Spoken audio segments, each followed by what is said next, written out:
Imaginons que j'ai une équipe de plusieurs administrateurs avec des rôles différents dans mon organisation. Certains font uniquement du support sur les firewalls et j'utilise SMC uniquement pour accéder à l'IHM des firewalls SNS. Ils n'ont donc pas besoin de droit d'écriture sur SMC, mais doivent pouvoir modifier la configuration des firewalls. D'autres gèrent la configuration au niveau global. Ils peuvent donc également réaliser des modifications dans la configuration SMC. Enfin, certains administrateurs ont besoin de réaliser des opérations de maintenance et de diagnostic avancé. Ils doivent donc pouvoir accéder à la ligne de commande SMC en console depuis l'hyperviseur ou bien par SSH.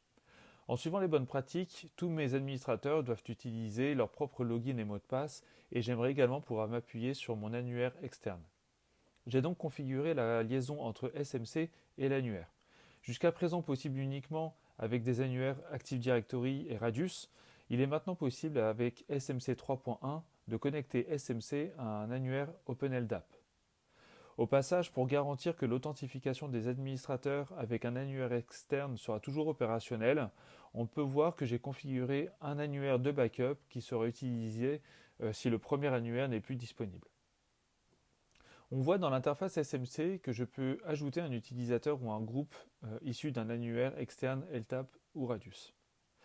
Grâce à SMC 3.1, outre le nouveau support de OpenLDAP, je gagne donc du temps et en lisibilité pour utiliser les annuaires externes et je garantis une meilleure disponibilité du service. J'ai par ailleurs indiqué les privilèges pour chaque administrateur.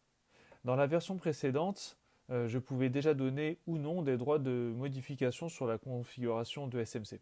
Avec SMC 3.1, je peux en plus attribuer à des administrateurs spécifiques ou à des groupes d'administrateurs un droit d'accès à la ligne de commande SMC en console ou par SSH. Je n'ai donc plus besoin de partager le mot de passe route entre plusieurs personnes de mon organisation, ce qui est à la fois compliqué à gérer et potentiellement dangereux en termes de sécurité. Chacun peut disposer donc de son propre compte. Supposons qu'un incident de sécurité se soit produit sur SMC, je dois donc mener une analyse pour comprendre ce qui s'est produit et qui est en cause.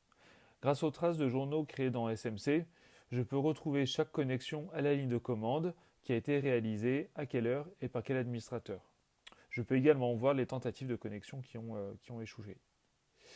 Je suis donc tranquille, je peux assurer la traçabilité en cas d'incident.